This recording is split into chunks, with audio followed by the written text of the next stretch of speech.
y compris les individus cherchent d'acheter des terres en Écosse pour profiter du potentiel, alors que les fermiers et les propriétaires, on demande de tenir compte des impacts sur l'environnement. Le gouvernement écossais était préoccupé de ces impacts-là, donc ils ont demandé une recherche pour mesurer les tendances courantes pour guider les politiques en matière de réforme agraire, de net zéro et autres buts environnementaux. Alors, cette présentation va donner des exemples de changements petits à grande échelle dans l'Écosse et d'autres pays du Nord. Évaluer les impacts perçus et actuels, les bénéfices et les défis pour les communautés rurales, les entreprises, les gestionnaires de terres et offrir des considérations sur les transitions et soulever des préoccupations. Elle est née et a grandi en sud de Saskatchewan, traité 4. Elle a fait une maîtrise d'administration sur le régime foncier de Saskatchewan à l'Université de Regina en 2013, un doctorat sur les relations changeantes sur le régime foncier agricole et l'accès aux prairies canadiennes à l'Université du Manitoba en 2022. Elle travaille présentement comme chercheur social à l'Institut James Hutton Institute en Écosse, où elle met l'accent sur les impacts socio-économiques du régime foncier des peuples ruraux. Alors, sa recherche a porté sur les avenirs du régime foncier, utilisation des terres, investissement dans les terres vertes et des droits en matière de terres communautaires. Alors, sa recherche informe souvent et éclaire les politiques du gouvernement écossais. Alors, vas-y, Naomi, on a hâte de t'entendre.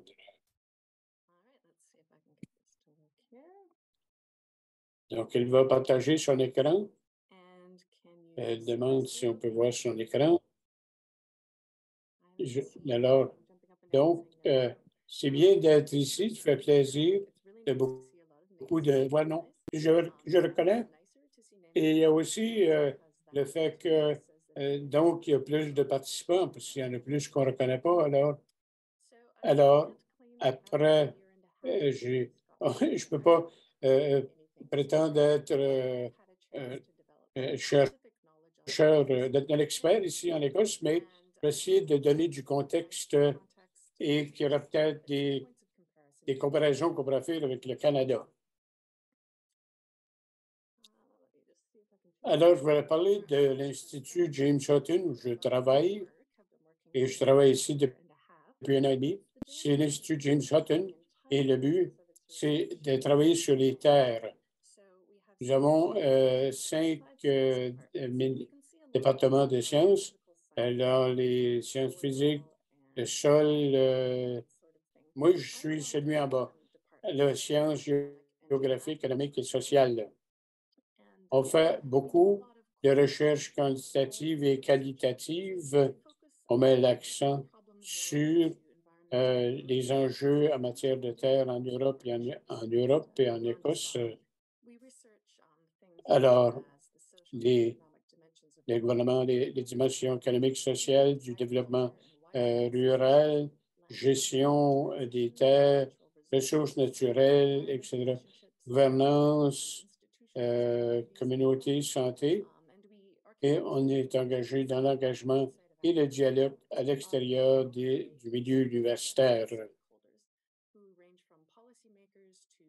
Et Cathy a dit, je fais du travail pour informer les politiques, mais je ne peux pas garantir que ça a un impact au niveau de l'adoption de la politique, mais j'espère que ce sera le cas à long terme.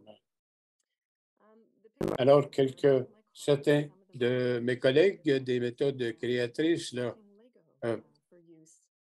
pour faire une modélisation au niveau géomorphologique du terrain. Alors, aujourd'hui, je vais parler du contexte écossais, donner une idée du type de changement qui se passe. Du coup, je vais faire 2 sections.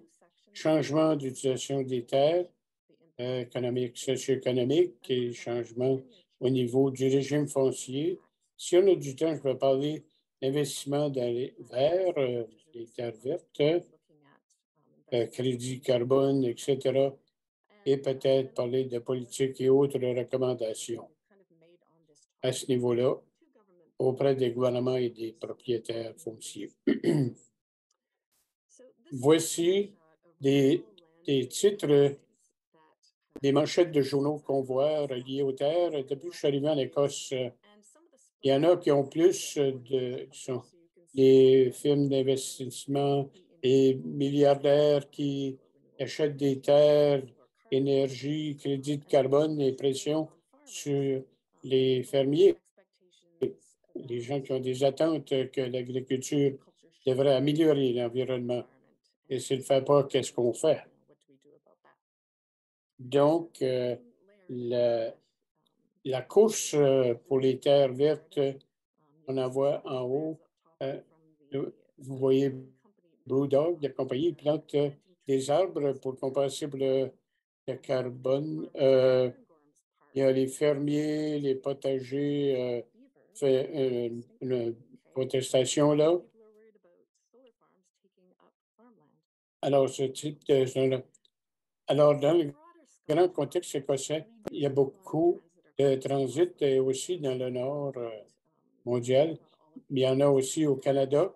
Donc, une augmentation des prix des terres, concentration accrue des terres dans peu de mains, difficulté d'accès aux terres pour les nouveaux arrivants, communautés rurales qui rapetissent, et au niveau environnemental, pour l'Écosse et certains à d'autres, biodiversité qui diminue en déclin. Alors, la dégradation des terres des tourbières, c'est le carbone. Utilisation des terres pour des monocultures, vulnérabilité au changement climatique, plus grosses tempêtes durant la dernière semaine, le problème, et donc émissions élevées à partir de l'utilisation des terres. Le gouvernement écossais veut devenir une société net zéro d'ici 2045 et d'autres industries. Et ils ont mentionné de faire un pont dans l'écart financier de la nature. Combien est investi maintenant et combien qu'il faut investir pour accomplir tout ce qu'on veut faire? Alors, c'est environ 20 milliards de livres d'écart. Alors, c'est à peu près 25 milliards de dollars canadiens. Et peut-être, vous avez entendu parler de Brexit, il y a encore de l'effet. Les subventions agricoles écossaises sont restructurées pour mettre plus d'accent sur les résultats environnementaux. Alors, c'est ça, on met l'accent sur l'environnement. C'est pas tout ce qui est négatif, le son n'est pas si bon, madame. Et la réforme agraire, c'est quelque chose qui se passe en Écosse. La distribution des droits à la terre pour répondre aux demandes sociales, économiques, environnementales, politiques, rééquilibrer les droits et les responsabilités. Alors, le gouvernement appuie la réforme agraire depuis 2003. C'était avant l'amener à loi. Et on veut avoir plus de diversité, le type de propriétaire foncier, l'échelle des régimes fonciers, la disponibilité aussi. Alors, le droit de se promener, donner plus de pouvoir aux communautés et appuyer la propriété terrienne communautaire. Mais mon travail, c'est pour aborder les problèmes. La première, c'est de changer. Voici le statu quo en Écosse, un projet, c'est transformation, d'utilisation des terres ici. Ça montre les différents usages. Et donc, un gros pourcentage est agricole. 6,2 millions d'hectares. Beaucoup est utilisé, dont plus de la moitié de la terre est pour le pâturage. Donc, ce n'est pas bien pour l'agriculture, la cultivation, mais 5 millions sont des terres moins favorables à l'agriculture. Environ 500 000 hectares sont utilisables pour faire les cultures, les récoltes. Vous voyez, les pourpres sont de la bruyère. Il y a un peu de pâturage là. Il y a beaucoup. C'est des là où les gens veulent aller pour faire la chasse. Le brun, ce sont des tourbières et le gris,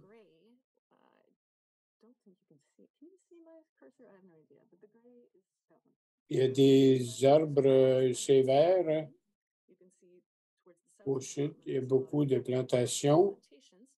Et l'orange, c'est les prairies et horticulture.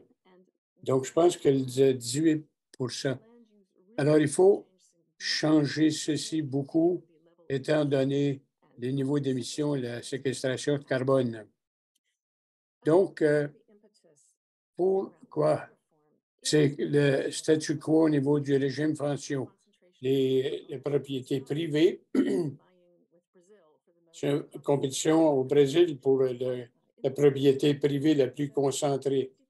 Donc, 50 des terres en Écosse appartiennent à seulement 432 propriétaires et seulement 16 sont responsables pour 10 de la propriété.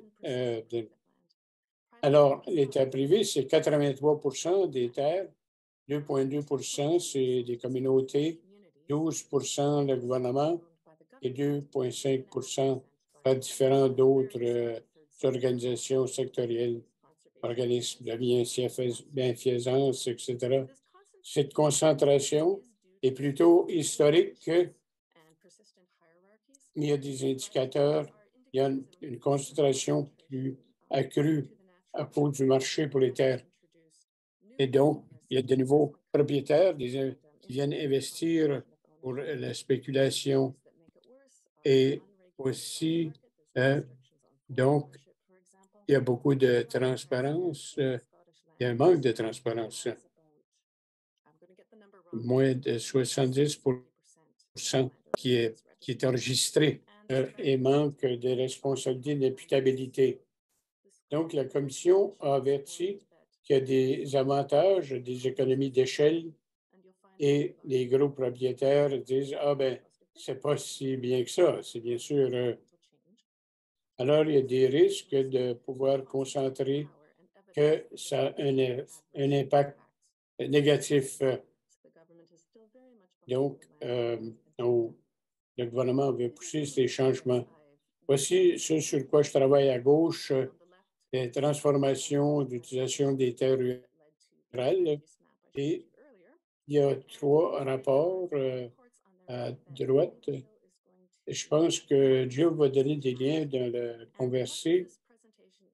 C'est basé sur le rapport à droite en haut. Alors, examen de la littérature, là, on nous a demandé l'équipe nous a demandé de faire cette étude-là. On voulait trouver des changements en matière d'utilisation des terres, gestion, etc. Et c'était un examen de la littérature. On n'est pas allé sur la terre là, à ce niveau-là, mais on a pu regarder ailleurs aussi dans le Nord. Pour nous donner des exemples, ce qu'on peut trouver, il y a beaucoup de données empiriques. Il y en a qui sont allés. Il y avait beaucoup de modélisation par ordinateur, mais il y avait peu de données à long terme. Donc, il peut y avoir des effets à court terme, mais on n'est pas retourné 10 ans plus tard pour voir les impacts à long terme. Mais on a pu regarder l'agroécologie, l'agroforesterie, restauration de la nature, énergie renouvelable, forestation, biocarburants et l'abandon des terres. L'idée, c'était de donner un peu d'orientation en matière de changement climatique, sécurité alimentaire et tout cela. Dans l'ensemble, après la révision de la documentation, de la littérature en anglais, peut avoir une petite empreinte, mais avoir de gros impacts. Ici, on voit deux turbines éoliennes, mais en dépit même s'il n'y a pas beaucoup d'empreintes, il peut y avoir un gros impact. Une des choses qui préoccupent, c'est l'aspect esthétique de l'énergie renouvelable. C'est dans le paysage, le panorama. Il y a beaucoup de tourisme ici en Écosse et c'est une des raisons pour laquelle les gens se préoccupaient du point de vue esthétique. Les impacts peuvent être répartis de manière spatiale, socialement, de différentes manières. Les impacts peuvent être directs ou indirects, peuvent cumulatifs ou avoir différentes échelles temporelles. Alors, il peut y avoir différents emplois avec la coupe d'arbres, la culture, tout cela. Si c'est passé de l'agriculture à la forestation et alors les emplois pourraient disparaître jusqu'à ce que les arbres soient grands assez.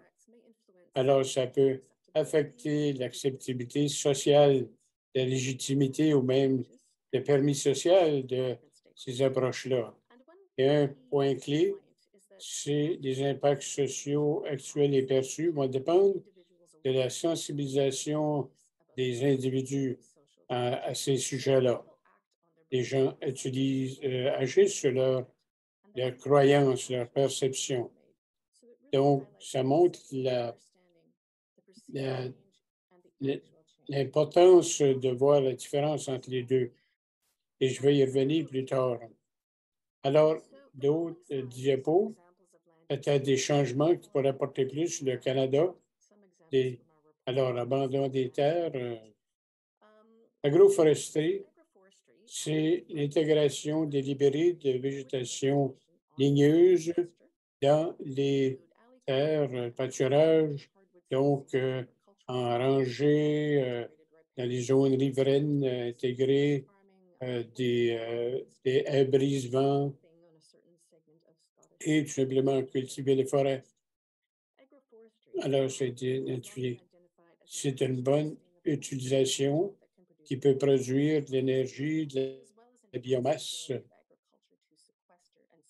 et aussi des organismes forestiers en, en Écosse qui font la promotion de l'agroforesterie, mais entre les cultures intercalaires, c'est quand tu peux avoir deux espèces dans le même champ, deux récoltes dans le même champ. Dans la littérature, on a montré que souvent l'agroforesterie et les cultures intercalaires, ça va aider la production agricole et réduire les coûts en matière de cultivation, de culture. Euh, et donc, ça va augmenter la nutrition, la civilisation au climat, le développement social, l'éducation économique et résilience. Alors, ça peut réduire l'émigration rurale et surtout l'agroforesterie peut encourager plus de sensibilisation et de valeurs placées sur les valeurs à ce niveau-là, de connaissances locales. Il y a des impacts qui dépendent aussi de la présence d'un marché et, et, et aussi ça prend des modèles financiers qui vont appuyer et les connaissances de bonnes pratiques agricoles. L'agroécologie, je sais que les fermiers de l'UNF connaissent bien, et je me rappelle qu'il y a eu plusieurs présentations. Alors, c'est une approche holistique et intégrée pour appliquer des concepts écologiques et sociaux et des principes pour design, la gestion de l'agriculture durable des systèmes alimentaires. Alors, la FAO n'aborde pas l'aspect au niveau politique. Il y a, il y a eu pas mal de recherches au Royaume-Uni. C'est pour le bétail qui va pâturer, qui va paître, pas des choses qui s'appliqueraient aussi bien au Canada. Euh, donc, les fermiers qui ont fait la transition aux approches agroécologiques, il y a, et, il y a moins, ils dépendent moins des intrants coûteux, plus de résilience dans la production, accès amélioré à des paiements actuels et futurs pour les systèmes, pour les services écosystémiques. Il va vite là. Donc, les avantages, elle fait la liste des avantages là rapidement. Au-delà de la ferme, ça va créer plus de diversité, de bons emplois, bonne alimentation nutritive locale, etc. Et elle dit qu'elle va dépasser son temps, hein. Mais il faudra poser des questions. Alors, les défis devant nous, donc, il y a un manque d'appui de conseillers pour les nouveaux arrivants. Ça pourrait être mieux pour l'agriculture écologique. Il y a le potentiel de prix élevés et des fois que ça demande aux fermiers qui louent d'avoir les retours économiques maximum, mais ce qui n'est pas peut-être bon pour l'environnement et l'agriculture. Le défi aussi de changer les esprits en ce qui concerne l'agriculture, que des rendements plus bas sont compensés par des coûts qui sont plus bas. Alors, l'agroforesterie et l'intercalaire, c'est un coût élevé et un horizon à plus long terme pour établir l'agroforesterie. Il y a une résistance culturelle et un manque de capacité pratique à ce niveau-là. On a regardé d'autres pays en Australie. C'est intéressant. Ils avaient une étude à long terme sur les impacts socio-économiques, sur les changements d'utilisation des terres. Donc, le contexte là, c'est plus de terres utilisées pour les fermes laitières, des récoltes, des plantations de blue gum et développement rural. Les bienfaits, la forêt sur ces fermes n'avait pas l'impact qui avait été rapporté sur le nombre au niveau de la population.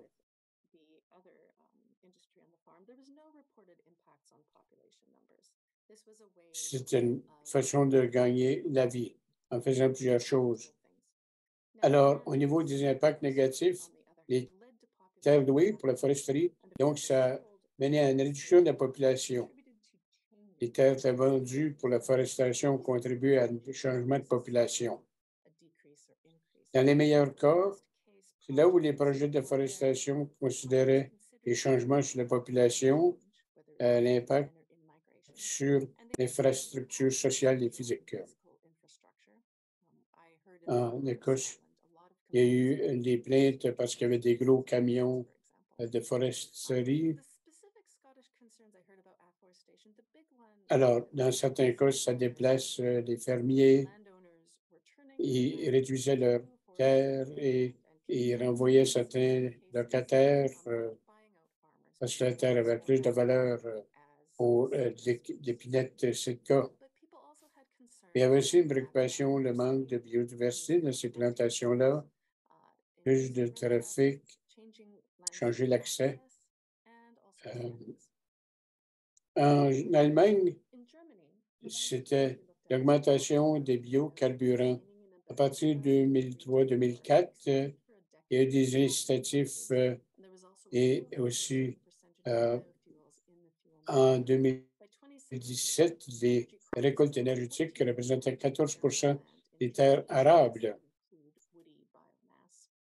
sans compter la biomasse forestière. Alors, les avantages, ça dépendait des régions en matière de revenus et d'emploi.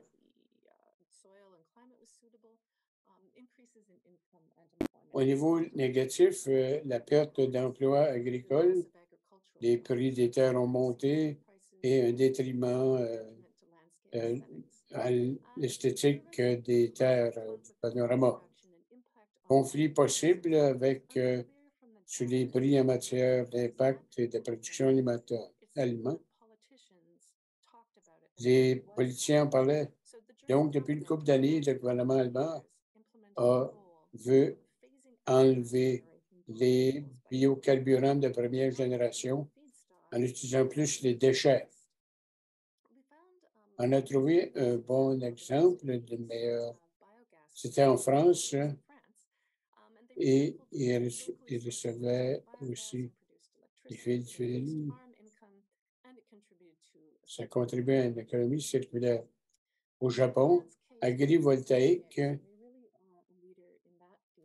après le désastre Fukushima, ils voulaient décentraliser l'énergie par l'agrovoltaïque en matière de la sécurité et aborder les terres abandonnées et tout cela. Donc, en 2021, il y avait 2000 systèmes agrivoltaïques et 6,3 hectares. Donc, c'est des petits systèmes sur de petites fermes et qui appartenaient aux fermiers. Et alors, c'était un avantage, un revenu additionnel pour les opérations fermières. Et on peut faire du pâturage en dessous ou même planter des récoltes avec les meilleures conditions. Et les communautés et les gens qui vivaient ont vu beaucoup plus, ont vu ça plus de manière positive. Ils voulaient que les deux puissent coexister et que ça soit tout couvert de panneaux solaires. Au niveau négatif, ça ne veut pas dire que tout le monde aimait ça. Il y avait un potentiel de faire monter les prix des terres. Le gouvernement japonais a vu ce potentiel-là et donc ils ont réglementé le type de terre qui peut être utilisé pour ne pas faire monter les prix des terres. Alors, dans les meilleurs cas, ça donnait des bienfaits locaux et ça aidait les systèmes à petite échelle à être utilisés. Alors, peu importe les changements, il y a eu beaucoup d'impacts socio-économiques, mais même dans certains spécifiques, il y avait des leçons à tirer de tout cela, les impacts des changements. Peut-être que ça pouvait affecter, soulever l'importance, on voulait garder l'accessibilité sociale et on voulait avoir des approches de consultation et participatoires.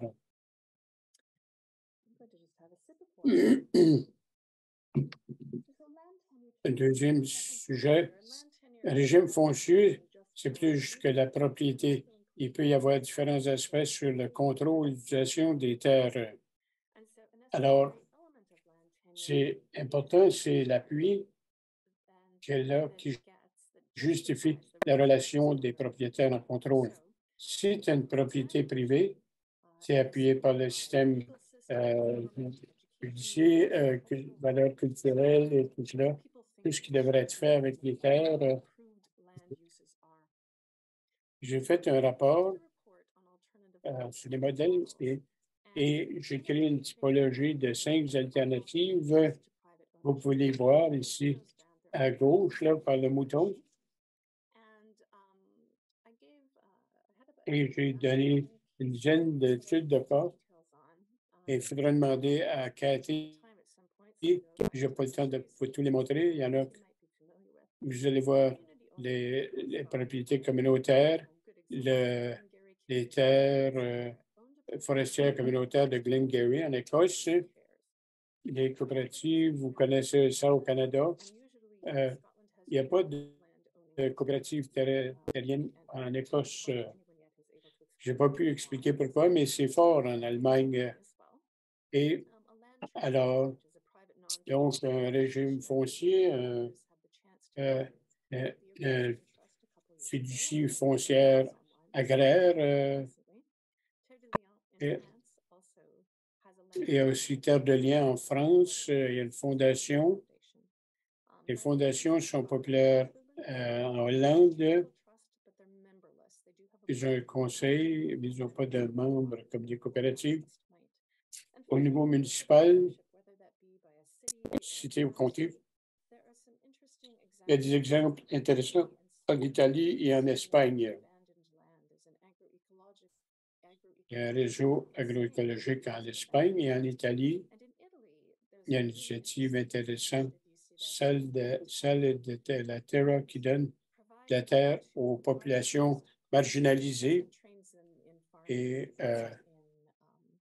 et, et la production. Combien de temps est-ce qu'il me reste, Cathy? 17 minutes et demie. Alors, vous regardez le travail et je vais vous dire ce que vous allez voir dans le rapport. Alors, selon le type de propriété, le 1978 jusqu'en 2020 et le nombre de types de propriétaires.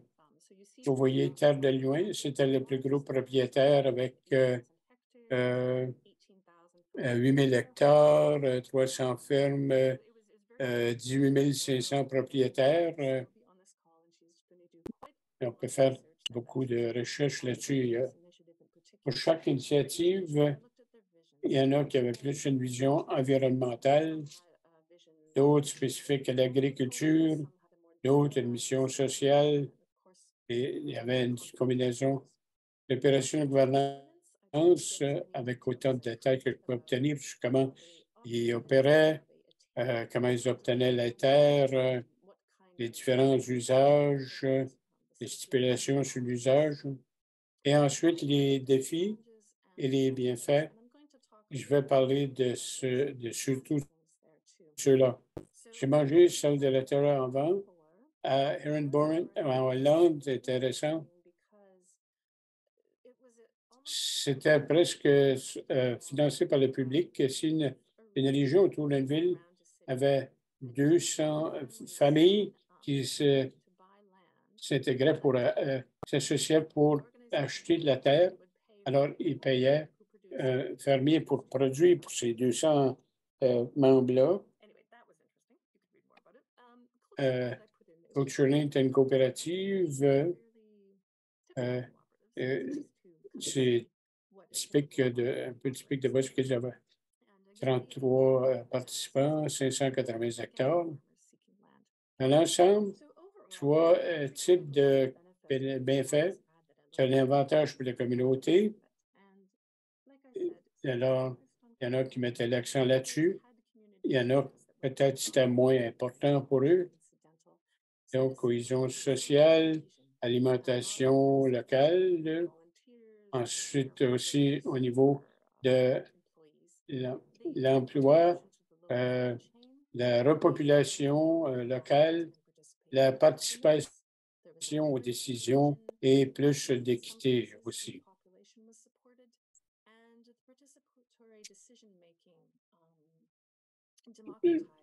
Donc, ça a démocratisé le système. Au niveau des avantages environnementaux, on parle au niveau, c'est pas seulement appuyé par les données.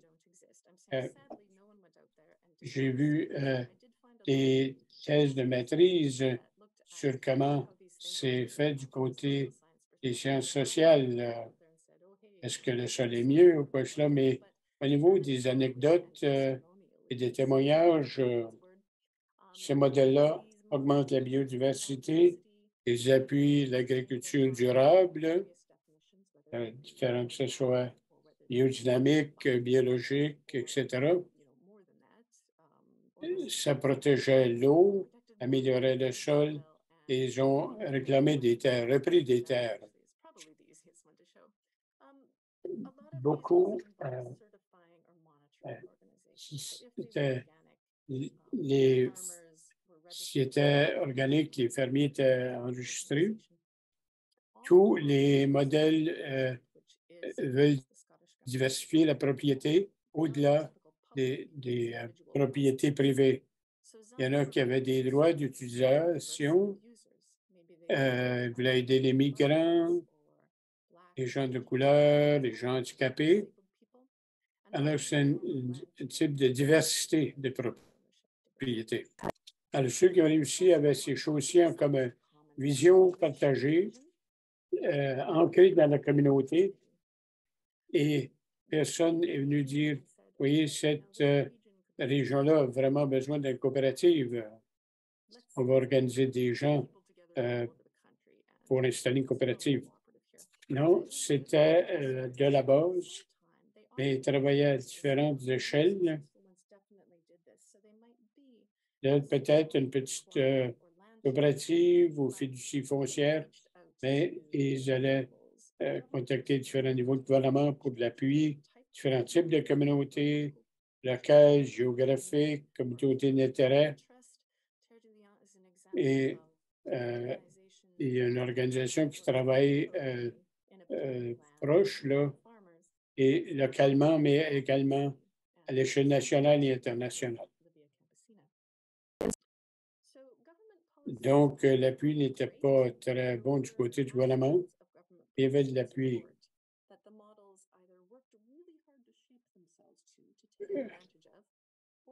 Ceux qui avaient de l'influence ont pu influencer et tirer avantage des partenariats, des alliances et des réseaux importants. Il y avait des limites, donc il y a peu de terres qui étaient affectées. C'était à cause des prix élevés et peu de terres qui étaient disponibles à mettre sur le marché. Alors, en Allemagne, en 2021, il y avait 17 millions d'hectares de terres agricoles, 2900 appartenaient à toutes les plus grosses coopératives foncières. Donc, c'est un petit pourcentage de la terre. Alors, beaucoup de ça est basé sur des investissements idéologiques. Hein. Ça motivait les donateurs et ça peut limiter le nombre de contributeurs. Donc, ça va affecter l'impact et l'expansion possible. Le processus de décision est moins vite et moins facile quand il y en a plusieurs qui veulent que ce soit démocratique. Je ne sais pas si c'est négatif ou non, mais ça peut paraître de même. Donc, politique, financement et d'autres aspects plus difficiles à mesurer. Le capital humain.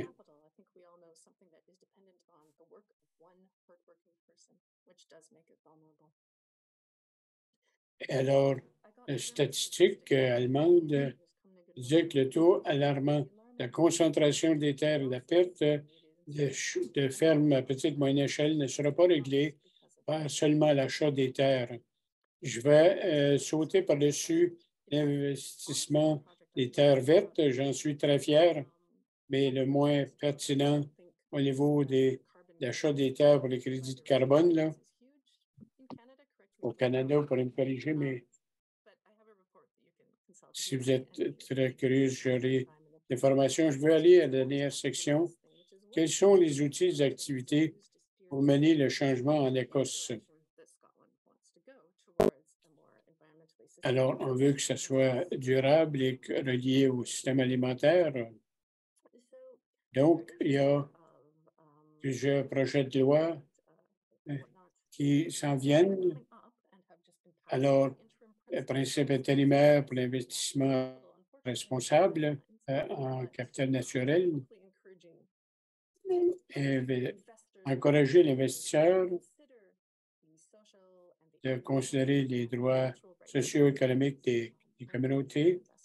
Nouvelle législation qui s'en vient ce printemps, réforme agraire dans une nation net zéro, bâtir la richesse communautaire et un le projet de loi agricole.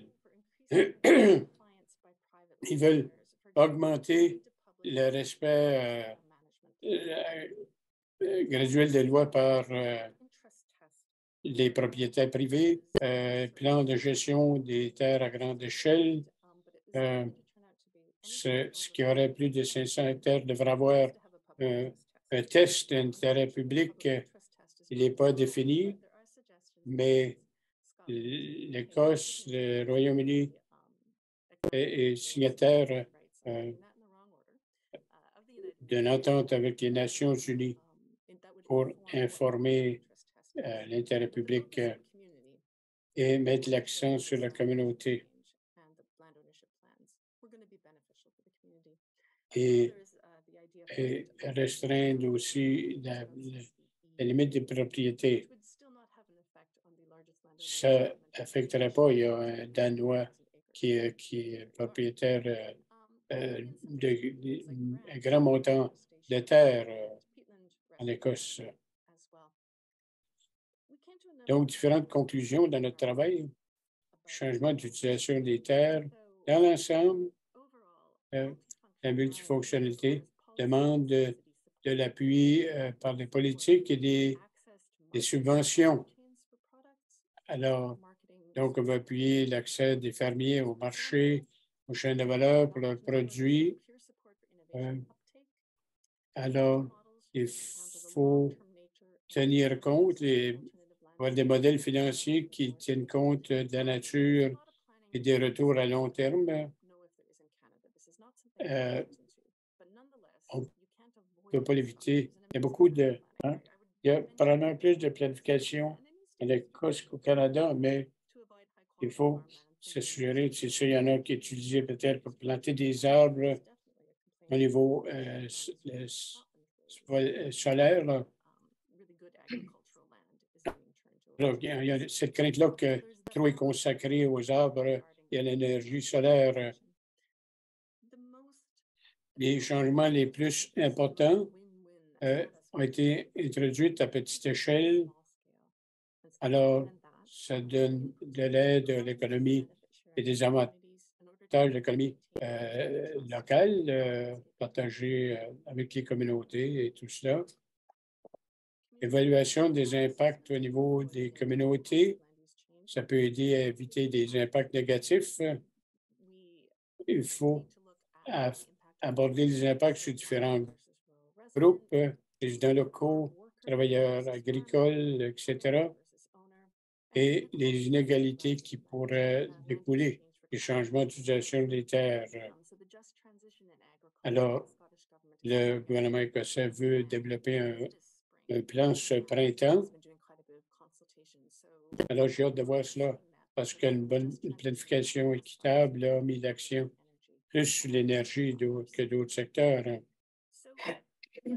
On veut éviter de développer des réponses politiques au changement des terres qui affecteraient l'impact de la perception commune. Peut-être que les voisins s'en vont, la foresterie revient.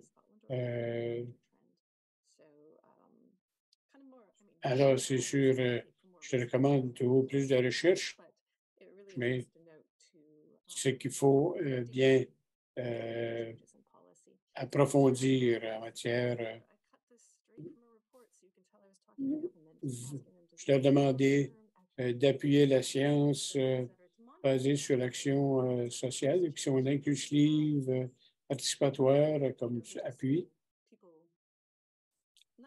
Pas seulement les impacts négatifs, sur les différents changements.